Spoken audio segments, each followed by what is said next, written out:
A todos, sejam todos bem-vindos. Nós vamos iniciar a nossa live sobre fake news e os impactos na saúde. Teremos como palestrantes, como debatedores e para conversar com vocês nessa manhã o professor João Carlos, ele que é professor graduado em filosofia pela UES, doutor em sociologia pela UFC e docente da Unifametro. Teremos também o professor Paulo Jorge de Oliveira Ferreira.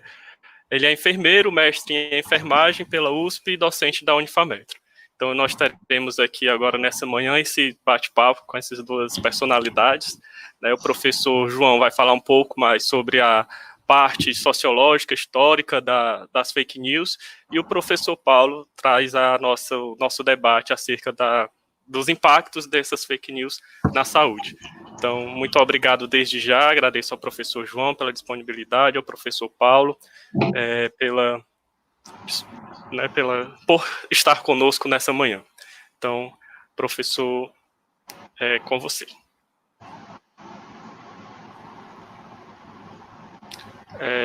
O primeiro a falar será o professor Paulo Jorge. Ok, bom dia, muito obrigado. Eu queria começar agradecendo à comissão organizadora pelo convite. Uma satisfação muito grande participar de um evento que está se mostrando de grande sucesso e muita adesão dos alunos, professores, profissionais, o que nos alegra muito. Eu tenho uma apresentação, tudo ok, Renato? Ok, professor, estou projetando aqui, o Herculano irá autorizar. Eu, assim, como professor, acredito que o João também, né? Aqui está o que encontrei na web. Acredito que o João também é mais do meu tempo aí, pela barba. Sim. Está um pouco maior que o de costume, mas sou do seu tempo. Eu só acho que é um pouco mais antigo, talvez. Não, João, para dizer que esse desempenho aí com tecnologia, às vezes mais atrapalha a gente do que ajuda, né? Sofremos mais que os mais jovens. No sentido de que a gente prefere, né, a comunicação mais direta, enfim. Mas a gente vai, para ajudar, né, para guiar essa reflexão, na verdade, uma reflexão sobre um tema que, vamos dizer assim, faz parte da nossa vida. Né? Aí pode ir para o próximo, Renato, por favor? Pode ir para o 2? Então, assim, o tema fake news, e eu comecei pensando sobre ele, essa questão de tema, de ser um tema. É claro que é um tema, né? Mas nós que somos aqui do mundo da academia, nós temos uma forma de enxergar o que são temas, né? São, provavelmente, situações, assuntos que são extraídos da realidade, mas que sobre os quais a gente incide aí uma análise, eu diria uma análise crítica. Né? No mundo, inclusive com as redes sociais, os temas são variadíssimos, mas qual daqueles, vamos dizer assim, que interessam ao mundo da academia? Então, fake news está sendo um deles. Mas antes de entrar nisso, e na verdade aqui eu até já proponho aqui uma questão para o professor João, é que esse já bem que poderia ser um tema de estudos nosso, né, no sentido mesmo da produção, haja vista o impacto, como o título da live já diz, né, o impacto que ele tem, especialmente na nossa área. Então, eu questionei essa questão do tema, né, porque num tema a gente contextualiza, a gente procura evidências, a gente procura ter a clareza de, né, e eu acho que isso a gente pode fazer pela importância que ele tem. Mas antes de mais nada, a gente precisa dizer que fake news é uma circunstância da nossa vida.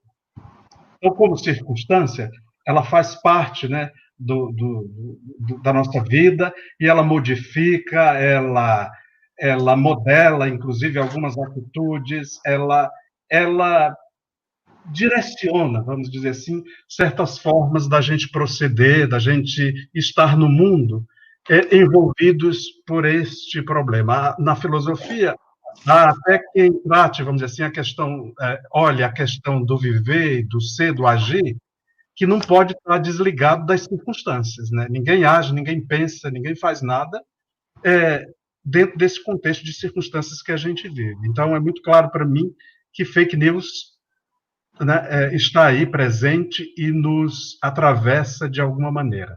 Pode ir para o próximo, professor? E já dizendo o seguinte, que isso não é uma novidade, né? O desejo ou gosto pela notícia ou pela informação, que eu acho que o professor João vai diferenciar um pouquinho uma coisa da outra, mas isso está presente na história humana desde sempre. É assim que nós vamos construindo ideias, pontos de vista, às vezes, que se tornam hegemônicos, paradigmáticos, que vão aí conduzindo, né, vão dando diretriz para a nossa vida, mesmo que, às vezes, a gente não tenha essa clareza e que a gente não tenha essa profundidade, mas, mesmo sem querer, isso está nos afetando de alguma maneira, né? Então, na saúde, de modo geral, e na enfermagem particularmente, nós lidamos o tempo todo com informações, tanto no sentido de construí-la, quanto de desconstruí-las, né? Nós temos uma dimensão da nossa prática que a gente diz que é a educação e a educação em saúde como concreto, né? Então, isso está na dimensão do trabalho do enfermeiro. E é claro que a visão sobre isso ela é muito mais larga, mas a informação, eu diria que é um ponto fundamental dessa dimensão, né? Quando nós falamos em educação e saúde, provavelmente nós estamos falando de informação, ou seja, de munir a população, de munir as pessoas, né? Das informações necessárias para que elas possam tomar as suas decisões. Nem sempre a gente trabalha com essa postura, né, de permitir que o outro tome as decisões. Normalmente, quando a gente fala numa informação, quando a gente quer passar uma informação, a gente toma aquilo como uma verdade, às vezes até uma verdade opressiva, né, uma verdade que o cara tem que fazer, olha, faça isso, senão o senhor vai morrer, ou, enfim, vai lhe acontecer uma coisa muito grave. Né? Não creio que este seja um processo muito legal, né, para uma visão de educação e saúde, eu diria, mais moderna, mas, de qualquer maneira, isso impregna, né, impacta um pouquinho o nosso trabalho. E a segunda coisa é que, a informação é uma importante forma de expressar o nosso poder. Vou deixar essa questão aqui para o professor João, mas e também dizer a qual projeto de poder nós estamos atrelados. Lá na frente, vou falar um pouquinho da questão da Covid, não tem como ser diferente, mas vejam, hoje nós vivemos uma situação, eu diria até de conflagração, né, social, no sentido do que é melhor, né, do que é melhor se adotar como resposta a essa pandemia. E essas visões, elas são muito veiculadas por informações, às vezes, informações que são falsas, né? Informações as chamadas fake news. Vamos para frente? Então, a enfermagem desenvolve as suas atividades aplicando estratégias de comunicação para disseminar informações, né, que são positivas para a saúde. E falar isso, a gente tem que já pensar em duas responsabilidades, no mínimo. Em primeiro lugar, é na fidedignidade das informações, né? E que a enfermagem é uma ciência, né, uma prática, uma disciplina, ela está bem, eu diria, no limite entre, né, claro, respeitando a ciência, mas nós temos a responsabilidade de transformar isso em algo que tenha sentido para as pessoas. Porque, afinal de contas, a população não estuda, né, não faz um curso de graduação, não está, vamos dizer assim, habilitada aos processos científicos, e essas informações elas precisam ser transformadas de alguma maneira. Por isso que nós estamos aí nesse limite entre uma coisa e outra, que nos dá, vamos dizer assim, nos traz essa responsabilidade de, em primeiro lugar, né, ter clareza, né, ter vinculação com aquilo que a ciência postula e, acima de tudo, né, como isso é transformado, então, para que as pessoas possam utilizar, possam aplicar isso nas suas vidas. E a segunda coisa, que é consequência da primeira ideia, é que esse processo de trabalhar com informações, ele já, vamos dizer assim, exige que nós nos utilizemos de uma coisa que é um fundamento da nossa profissão, que é a empatia. Mas mais que isso, um compromisso com o cuidado e principalmente com o respeito aos valores individuais. Então, não é porque nós sejamos dotados e conseguimos construir esse escopo de conhecimento que está baseado na ciência, e quando a gente fala isso exerce, vamos dizer assim, isso tem um valor, né? Isso tem um valor hegemônico na vida de muita gente, na nossa tem que ser, mas a gente não pode deixar de lembrar que cada pessoa constrói o seu mundo, a sua visão, né? Claro que às vezes precisa ser transformado, mas isso tem que ser feito com muito respeito, considerando a singularidade, né? E o processo de vida, então, aquilo que a pessoa é capaz de alcançar. Vamos indo. Nesse sentido, é bom a gente trazer aqui, né, porque a gente fala muito em fake news, e nós acadêmicos, nós nos pautamos muito pela questão dos conceitos, das definições das coisas, né? Então, eu trago aqui um conceito, ele é do campo das ciências sociais, peço licença, viu, professor João? Mas aí você critica depois, se quiser. Mas os dois autores, né, Alcott e Gentz, definem este fenômeno como artigos noticiosos que são intencionalmente, e aqui a gente tem que prestar muito bem atenção a essa palavra, intencionalmente, né, falsos e aptos a serem verificados como tal e que podem enganar os leitores. Então, quando a gente fala de fake news, nós estamos falando de um fenômeno que existe uma intenção por trás. E não é uma intenção simples, uma intenção elaborada, uma intenção planejada, algo, vamos dizer, que tem que ter um ordenamento, uma organização de ideias, uma forma dessas ideias serem expressas, muito provavelmente com a assinatura, vamos dizer assim, de alguém, de uma autoridade na área, né, que possa dar uma cara, né, uma máscara de verdade numa ideia que é falsa. Na verdade, a intenção não é só disseminar a ideia falsa, é alcançar algum outro objetivo com a disseminação de uma informação falsa.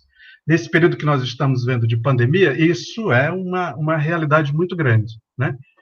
E o segundo conceito, que eu acho que é interessante a gente pensar também, é um novo tipo de desinformação política, né? Nós estamos vivendo isso hoje na realidade brasileira. Quando eu falei das fake news como uma circunstância, é uma circunstância, eu diria, tão profunda, abrangente, tão impactante, que a gente pode pensar que os destinos da República Brasileira podem estar aí mercê, né, deste processo, né, de grupos que tenham essa intenção, né, de, por meio de notícias falsas, ou seja, de uma visão de mundo equivocada, talvez ultrapassada, sem base científica, né, no sentido de garantir o status do poder, né, vigente.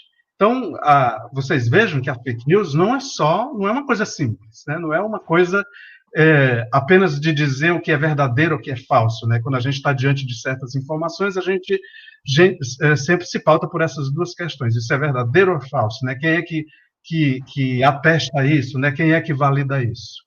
Então, as fake news, né, hoje no Brasil, elas estão tendo uma importância, eu diria, inclusive política, né, no sentido mesmo do destino que o país, eu acho que, né, está escolhendo, né? Então, nós temos essa live de hoje, ela, claro, pensar nas questões da fake news para o campo da saúde, mas, principalmente, a gente também precisa pensar isso na vida, né, a vida mais ampla da nossa e a dos brasileiros, né? Então, temos esse enfrentamento, então, refletir sobre isso é fundamental, né, para que a gente possa ter uma posição e a gente possa ter uma ação mais consciente, mais autônoma diante de todos esses fatos. Vamos para frente, na próxima lâmina.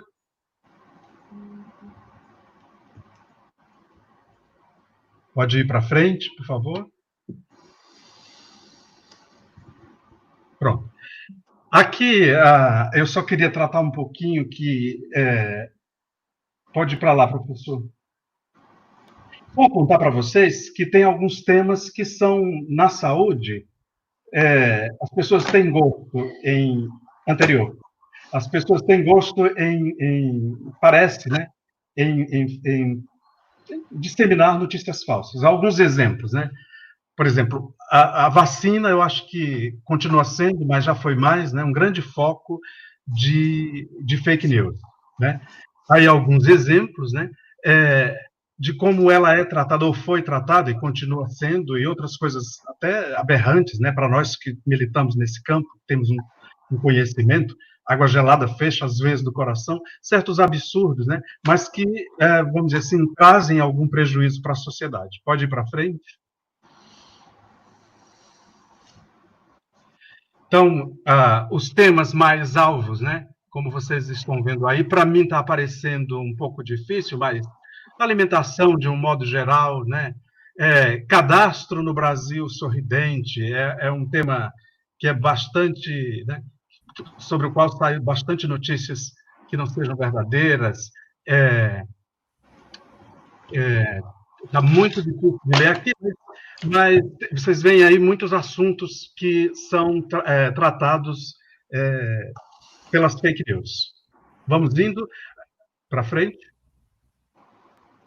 Aqui um pouquinho, um levantamento da mídia, né? Porque a mídia especializada, ela analisa, né? Porque como esse é um tema que ele é confluente entre a área da saúde e a área da comunicação, então, nessa área das ciências sociais, da ciência da comunicação, é um assunto também bastante analisado e bastante visto. E aqui eu trago alguns dados, né? Estes são dados de grupos do Ministério da Saúde que estudam esse assunto, para vocês verem, aí já na questão mesmo do impacto, a importância que isso tem na atualidade hoje no Brasil. Então, para vocês verem, né? A meta, o quanto isso impacta, mas a meta de vacinação contra o sarampo é de 95%, mas em 2017 a cobertura atingiu 84,9% na primeira dose e 71,5% na segunda. Então, não é à toa o que a gente vê, né, a reincidência dessas doenças como consequência desta situação. Em 2014, a cobertura havia atingido 93%, e vocês veem em 2017, né, como está no ponto anterior, como está a situação. Já no caso da poliomielite, 74% da população foi vacinada em 2017, uma área que já foi considerada erradicada, né, que é erradicada no Brasil, mas que podemos ter problemas no sentido, né, dessa disseminação de informações falsas. As 6 vacinas que em 2017 apresentaram maior redução de cobertura em comparação a 2005 foram poliomielite, hepatite A, a meningocócica C, retavírus e pentavalente e hepatite B. Vamos para frente. Bom, professor, agora a gente vai precisar fazer um gancho. Boa tarde, desculpa a interrupção. Um gancho da sua fala, né, desse momento de fake news e de quanto isso impacta, desse impacto, né, principalmente nas questões da vacinação, com o professor João. A gente vai prosseguir agora com a fala do professor João, ele vai ter também os 20 minutinhos dele para a gente... Ok, podemos ir?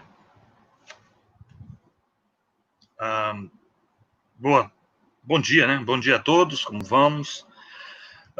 Bom dia, Paulo, bom dia a todos os ouvintes. Bom, gente, o Paulo já começou a falar, fiz algumas anotações, e algumas coisas que o Paulo já disse, eu nem vou mais dizer ainda, felizmente vou ganhar um tempinho aqui, né? Mas assim, por que essa temática é tão pertinente, como o próprio tema da live nos mostra? É porque ela está impactando demais na nossa vida, né? O mundo hoje está um mundo dominado pelo medo, pelo temor, não apenas de um vírus, não apenas de uma pandemia, mas o temor da mentira, né? A mentira afetando diretamente a vida de todos nós, afetando politicamente, economicamente a vida de todos nós. Fake news é notícia falsa. Portanto, eu optei por abordar, como o próprio Paulo falou, pelo viés da sociologia da história, que é a minha área, né? E dialogando com o aspecto mais atual dessas mentiras que tem envolvido a questão da saúde, o que é muito sério e muito grave. E a minha preocupação maior era tentar entender por que é que a mentira e qual o papel que a mentira tem na nossa vida, né? E por que é que eu não estou conseguindo passar, Herculano? Tem como tem como passar aí ou sou eu quem passo? Eu estava querendo passar o slide.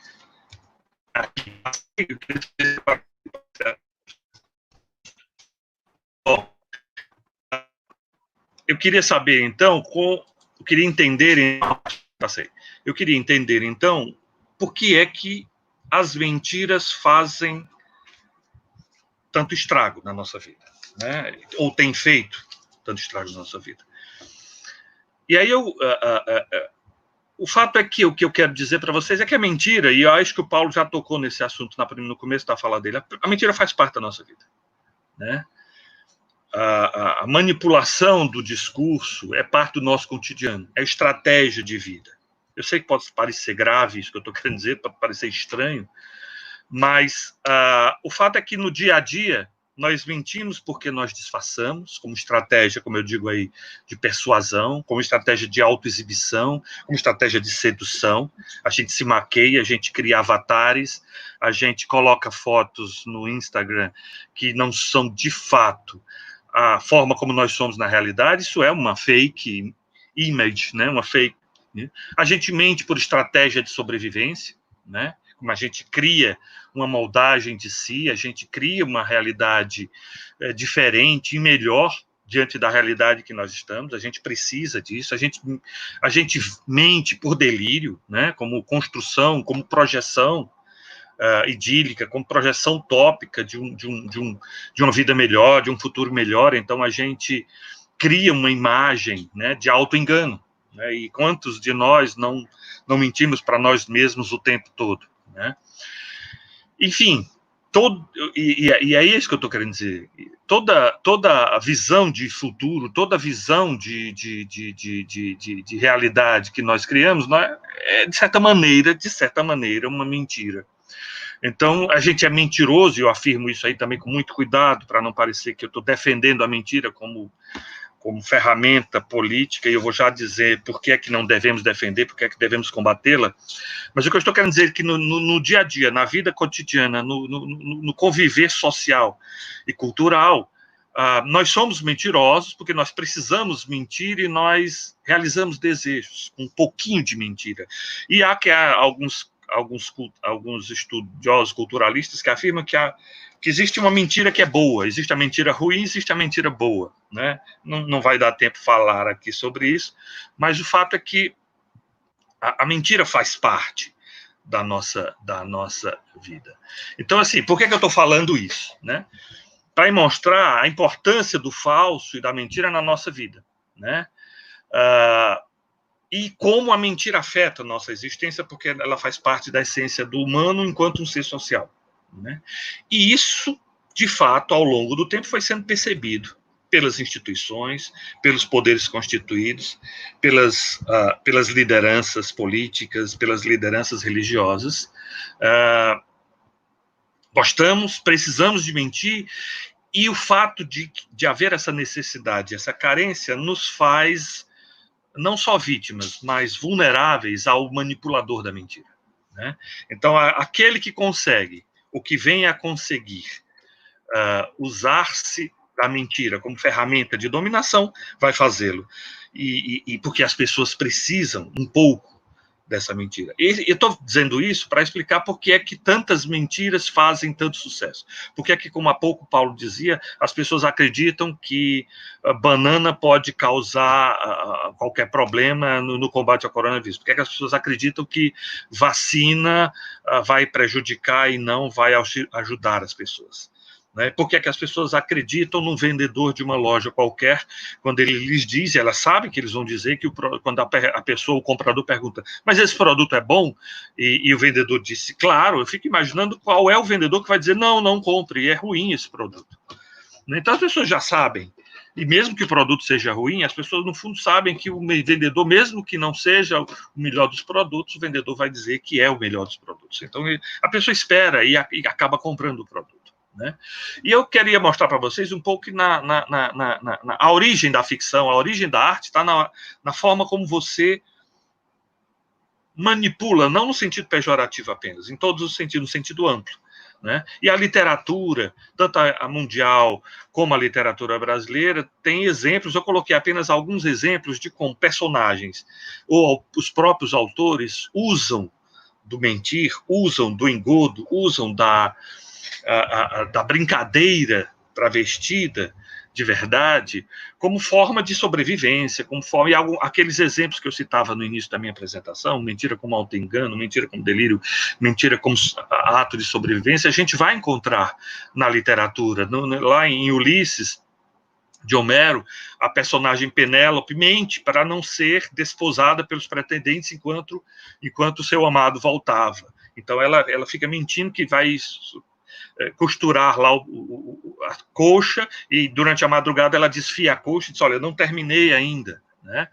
Dom Quixote vive numa mentira. Dom Quixote de La Mancha, de Miguel de Cervantes, viveu durante muito tempo.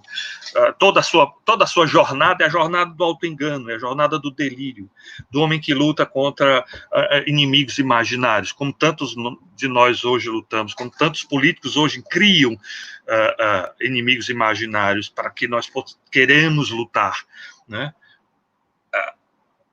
Romeu e Julieta, Otelo, Shakespeare, Hamlet, que eu não coloquei aí, são exemplos de uma literatura mundial que fez sucesso exatamente ao propor uma ideia fundamental de que a mentira ela faz parte da vida social, embora leve a situações trágicas. Aí já uma visão de um contraponto entre mentira e verdade no que viver, né, em como viver esses processos. Né? E por fim eu cito aí, por fim nesse slide, eu cito o caso mais emblemático da formação de todos nós, pelo menos dos mais antigos, que nem eu e o Paulo, que é o Pinóquio, né? Que ainda eu não sei se Pinóquio hoje mas Pinóquio é a figura da mentira como parte da vontade de uma criança, e toda criança gosta muito de mentir, e o controle que a sociedade quer impor a esse processo de formação de todos nós. Mais recentemente, e aí eu quero... quando eu estava preparando essa exposição, eu me lembrei de um livro, que é esse livro aqui, né, o Baldolino, não sei se dá para vocês verem com clareza, né, e que é a figura de um mentiroso contumaz, né, da Idade Média, é um romance de Umberto Eco. Umberto Eco é um semiólogo italiano, morreu há poucos anos, há uns 2 ou 3 anos atrás, genial, escreveu, o livro mais conhecido dele é O Nome da Rosa, mas também escreveu O Pêndulo de Foucault, e ele escreveu alguns livros que são tratados sobre a mentira, e nesse livro, Baldolino, ele cria uma personagem que é a forma como ele tem de falar que, no mundo medieval, e o mundo medieval dominado pelo cristianismo, dominado pela religiosidade, mas também dominado pela manipulação dos senhores de terra, era um mundo que quem se dava bem era quem conseguia construir um mundo de fantasias. Né?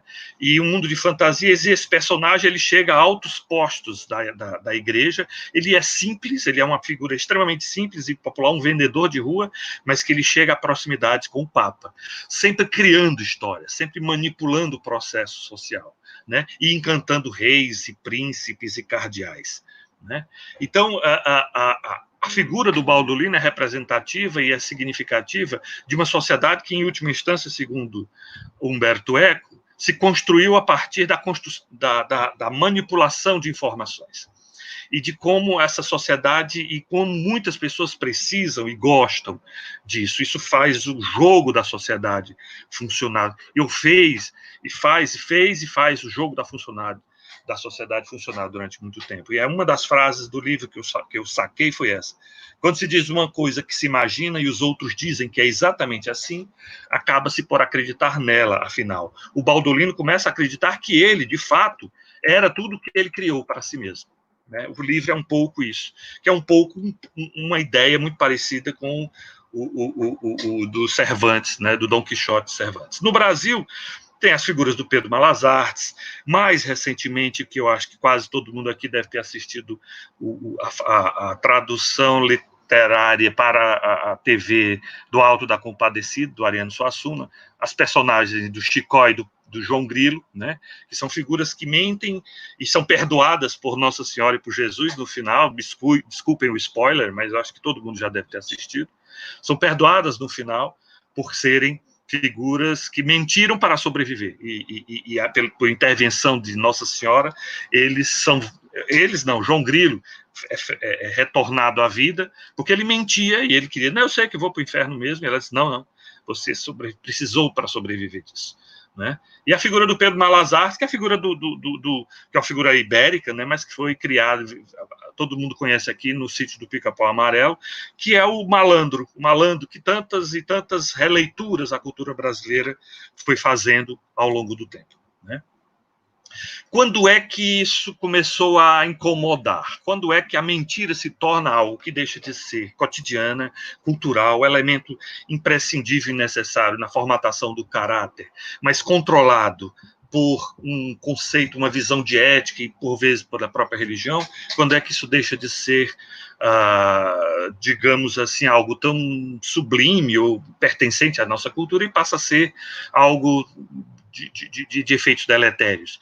Quando ela se torna elemento do processo de comunicação de massa, quando surgem os jornais, quando surgem os panfletos, né? E o Robert Darnton, num livro que escreveu sobre a Revolução Francesa, O Beijo de Lamorette, depois eu explico, que se posso vir a explicar, nome, esse título é bem significativo. Lamorette foi um dos deputados da Assembleia Constituída, lá da França pós-revolucionária, mas Robert Darnton, que é esse historiador americano, tem uma passagem do texto, e disse, olha, os historiadores não dizem isso, não revelam isso, mas o triunfo da Revolução Francesa se deveu aos panfletos. Né? Pela primeira vez se usou panfletos para convencer a população. Pela primeira vez se manipulou a opinião pública através da forma panfletária e em massa, né? Pulando da Revolução Francesa para o século XX, há uma vasta literatura já dos estudos de comunicação, né, que falam da importância do rádio, do cinema nascente, mas sobretudo do rádio e dos jornais, no convencimento de populações de que as populações da França, da Inglaterra deveriam ir para a guerra quando eles não queriam entrar em guerra contra a Alemanha. Né? Então criou-se toda uma ideia equivocada, uma demonização dos alemães, tanto da Primeira Guerra quanto na Segunda Guerra Mundial, né? Em contraposição a uma propaganda nazista também, que surgiu muito, e a gente tem se falado ultimamente muito da figura do Goebbels, né, que era o chefe de propaganda do regime nazista, e como o nazismo cresceu em torno do povo alemão, e o povo alemão começou a se deixou dominar por toda aquela loucura persecutória em relação a judeus, em relação a gays, em relação a comunistas, através de um processo de convencimento que associava judeus a ratos e que associava comunista a ratos. Isso foi feito também no Ocidente, posteriormente, ou anteriormente, nas propagandas anticomunistas, e posteriormente no anticomunismo norte-americano. Né? Então, toda a manipulação e todo o que a gente chama de fake news, o que a gente tem falado muito de fake news, tem uma origem nesse processo todo, quando se percebeu aquilo que eu falava há pouco. Isso se percebeu há muito tempo, mas quando quando se teve a ferramenta necessária, a tecnologia necessária, primeiro através dos jornais e agora através das redes sociais, a capacidade, a possibilidade de fazer aquilo que as pessoas querem que façam por elas, criar pacotes ou blends, ou como a gente diz, combos de informação que sejam fáceis de serem compreendidos, que sejam atraentes, que todo mundo quer, que todo mundo aceita e leva para si. Não importa se for absurdo, importa que seja bonito, atraente e que bata com alguma coisa que você queira ouvir. E a ciência da comunicação soube e criou ferramentas e mecanismos e técnicas e métodos extremamente eficazes para criar material pertinente, material competente, material sofisticadíssimo que atinja o mais forte possível e o maior número de pessoas possível com um determinado conjunto de informações. Isso não seria problema se as informações fossem, como disse o Paulo, se as informações fossem corretas, se as informações fossem para o bem de todos. Mas a questão é como decidir o que é informação e o que é mentira. E aí, como a gente sabe que a mentira faz parte da nossa vida desde que nós nos tornamos humanos, esse processo perde o controle. E a tecnologia nos impediu de ter o controle. Quando surgiram os primeiros meios de comunicação, esse controle já era mais ou menos feito pelas elites econômicas e políticas. Só saía nos jornais aquilo que se queria que saísse nos jornais. Quando os sindicatos criaram seus próprios jornais, seus próprios panfletos para fazer o contraponto. As igrejas criaram seus próprios panfletos. Mas isso tinha uma projeção enorme de massa, mas não era tão grande quanto com o advento das redes sociais, que amplificaram, popularizaram e a manipulação editorial. Ao invés de você ter um editor ou um emissor apenas, você tem hoje milhares ou milhões de editores em suas casas produzindo notícia. E de veiculando para milhares ou milhões de pessoas. Não que eu tenha milhares ou milhões de pessoas, mas cada um de nós, somando as pessoas que nós influenciamos com as nossas postagens ou repostagens, nós estamos afetando milhões. O processo perdeu o controle. No começo, no início, na eleição do Obama, se imaginou que isso seria maravilhoso. Por quê? Porque o Obama não tinha espaço na grande mídia. E aí ele fez a campanha toda nas redes sociais e atingiu a um público. Acontece que na campanha do Trump nos Estados Unidos, 8 anos depois, foi o contrário. Foi o contrário. Não era para que ele tivesse acesso, mas ele utilizou o mesmo mecanismo. Os meios tradicionais não queriam dar espaço a ele, e ele conseguiu pelas mídias sociais. Só que ele lançou mão de robôs e lançou mão de uma estratégia fenomenal. Ele não fez para mostrar apenas a imagem dele, ele fez para destruir a imagem dos outros. Né? E aí é onde surge todo o debate sobre fake news. A pulverização de informação deliberadamente falsa para prejudicar o outro e para criar confusão. Na verdade, ele não queria nem angariar votos, ele queria tirar votos da Hillary Clinton.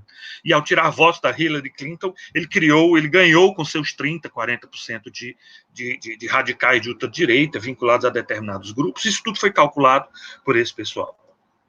Então, o processo todo se tornou terrivelmente cruel para nós, e eu já vou encerrar.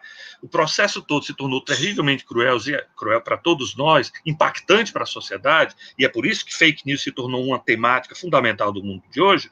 Por quê? Porque esse processo todo criou uma horda, digamos assim, e é isso, para finalizar, eu cito uma declaração recente do Humberto Eco.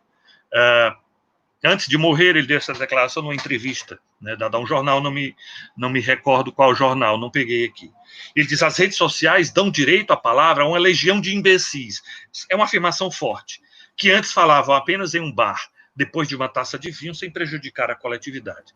Normalmente, eles, os imbecis, eram imediatamente calados, mas agora eles têm o mesmo direito à palavra de um prêmio Nobel. Né? A TV já havia colocado esse idiota da aldeia em um patamar no qual ele se sentia superior. Aquele tal dos 15 minutos de fama, né, do Andy Warhol.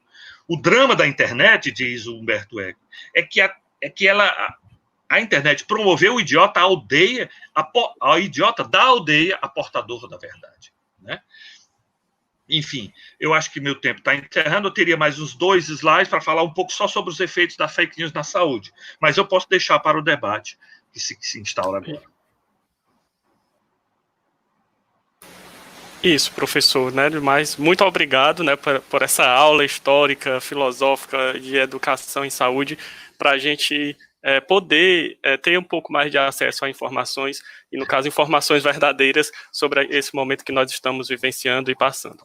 Agora nós vamos abrir para algumas perguntas, chegaram algumas perguntas dos nossos, das pessoas que estão acompanhando aqui pelo chat, e a gente vai fazer as perguntas para vocês, e aí vocês veem, né, um responde, o outro complementa, para a gente poder dar prosseguimento ao terceiro momento da nossa live.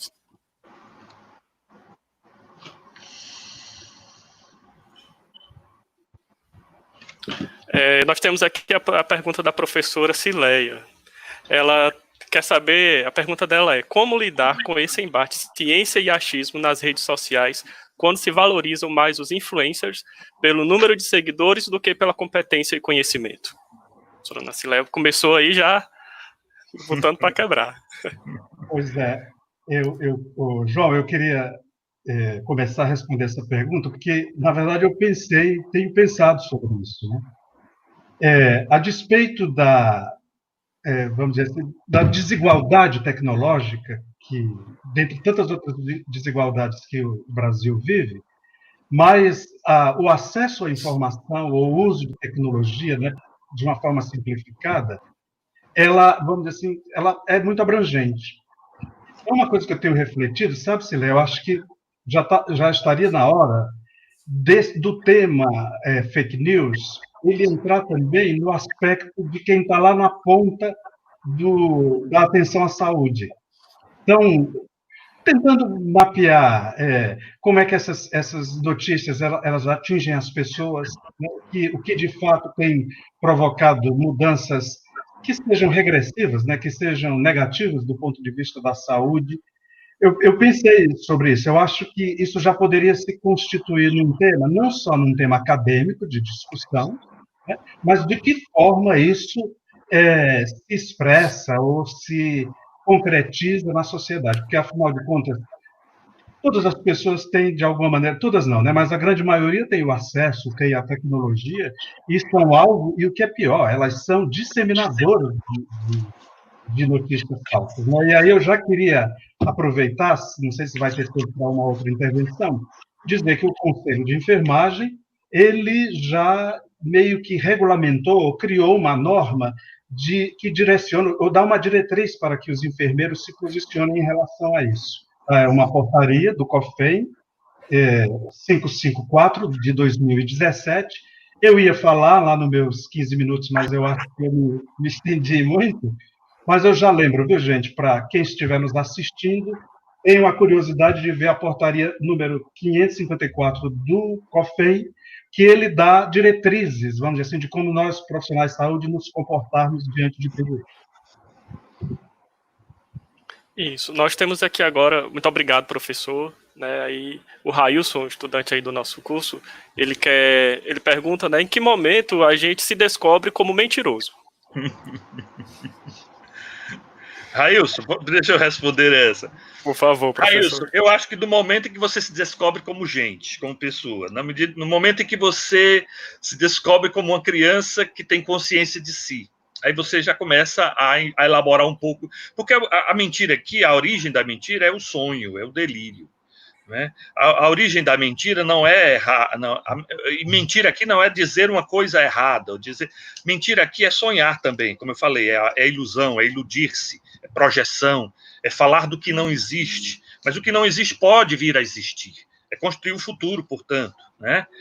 Então, assim, no momento em que a gente se sente humano, a gente começa a mentir um pouco para si mesmo. No momento em que a gente veste uma roupa, no momento em que a gente coloca uma barba, deixa crescer uma barba, no momento em que a gente cria uma persona para cada um de nós, é um pouco uma mentira. Isso não faz mal a ninguém, isso faz bem para todos nós. Né? Mas o problema da mentira é quando ela se publiciza num sentido de manipulatório. E aí, na linha do que foi perguntado pela Cileia também, é o seguinte: como decidir o que é informação, e foi dito pelo Paulo no começo da fala dele. Como discernir o que é informação pertinente, calcada nos fatos mesmo, e o que é manipulação e o que é mentira, que tem o objetivo de manipular e de distorcer a realidade. Esse dilema é difícil.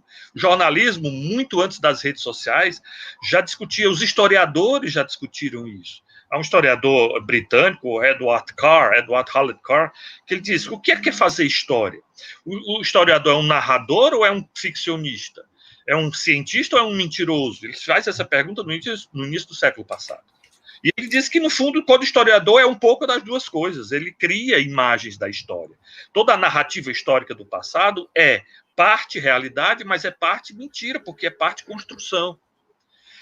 Então, a construção a mentira, nesse sentido mais amplo, e não no sentido da enganação, é o constituinte da nossa vida. Mas o grande dilema é que as novas ferramentas de comunicação e a percepção de que a mentira, ou que a ilusão, ou que o sonhar é poderoso, porque conduz, porque pode escravizar as pessoas.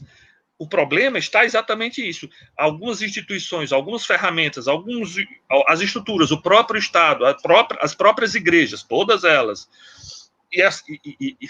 criaram ferramentas que foram capazes, ou que são capazes, de tornar cada vez mais a manipulação intencional numa verdade aceitável e atraente.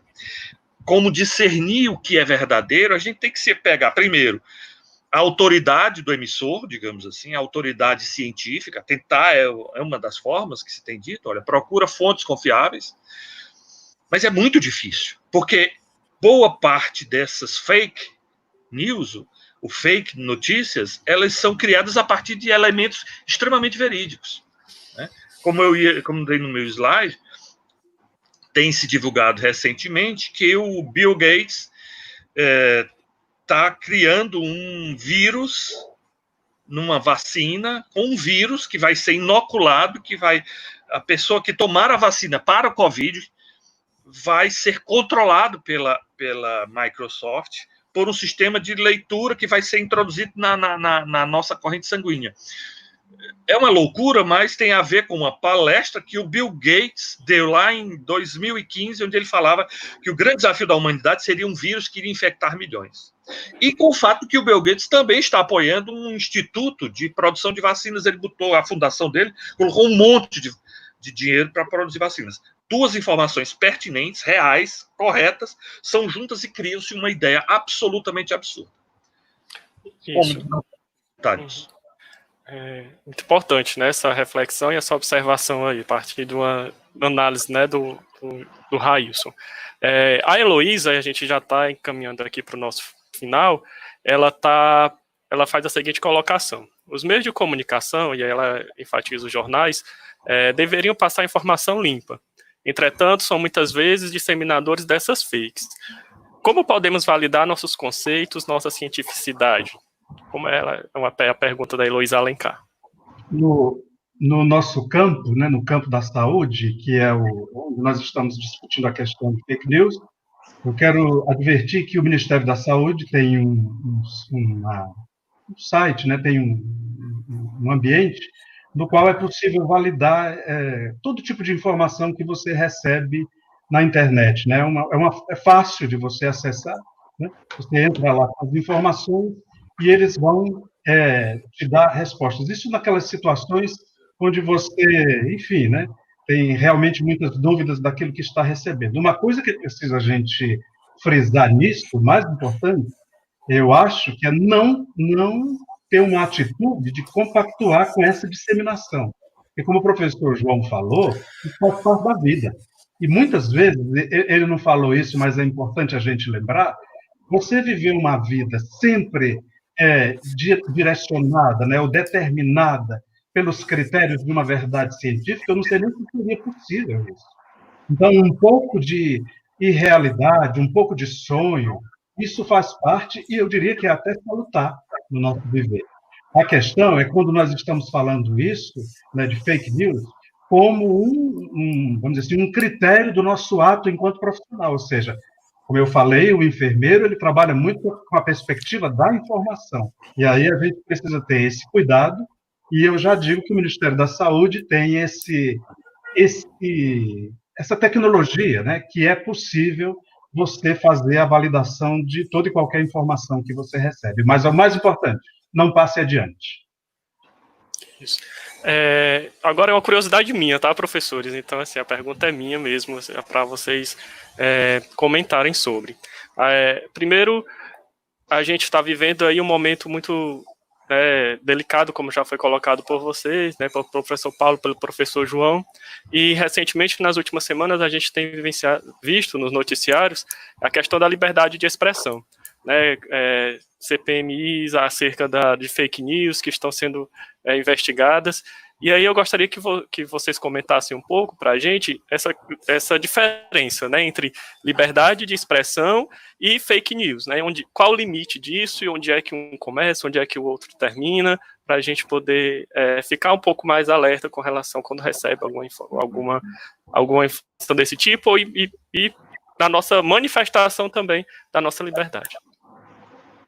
Eu acho que o João vai falar melhor, mas eu só queria dizer o seguinte: hoje no Brasil nós estamos vivendo um processo de, vamos dizer assim, de regulamentação disso, que é uma coisa perigosa, porque pode atingir a questão da liberdade de expressão, né, a gente sabe disso, né, mas configurar mesmo como crime essa situação, tá certo? Isso vai passar por escrutínio, análise de muita gente, mas é perigoso, né? Porque isso pode realmente afetar a questão da liberdade de expressão. Mas veja, como tanto o professor João e eu dissemos, uma fake news ela tem uma intenção, ela está ligada a um projeto de poder, a um projeto de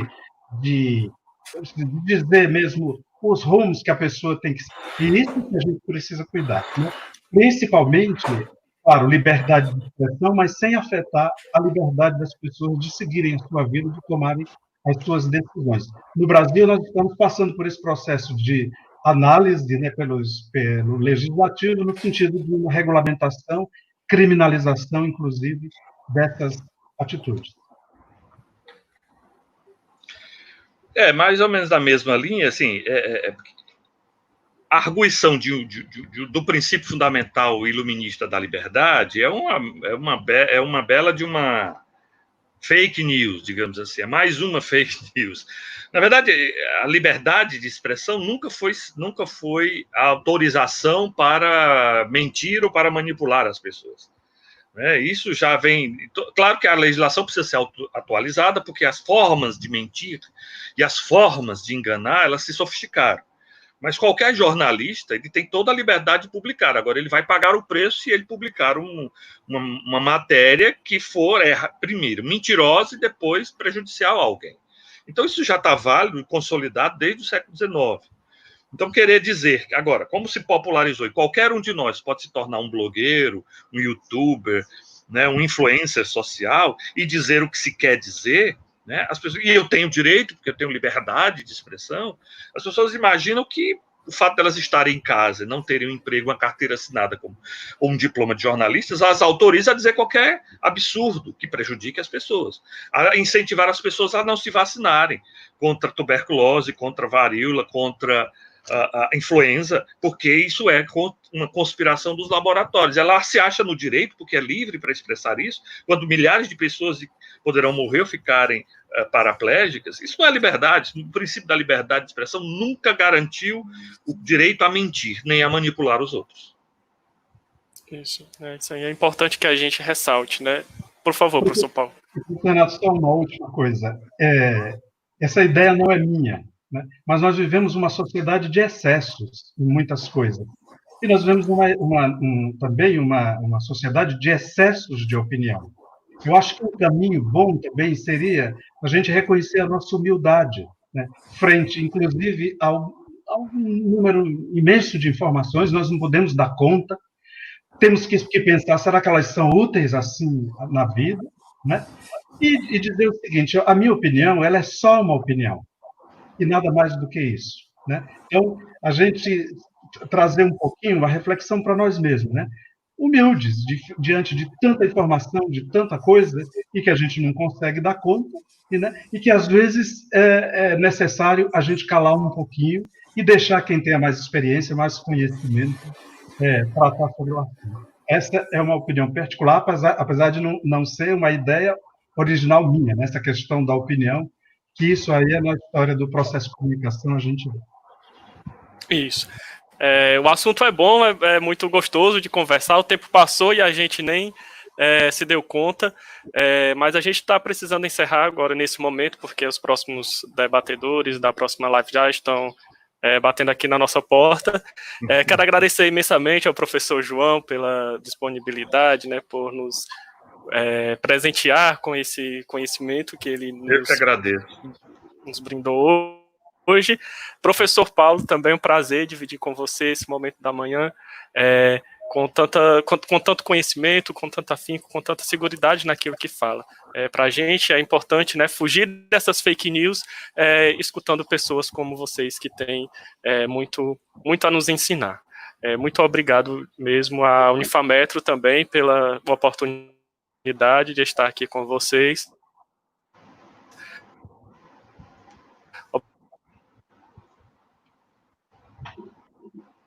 Até mais. Bom dia. Obrigado. Tchau, obrigado. Isso. A gente vai ficar agora com a live sobre finitude e obrigado.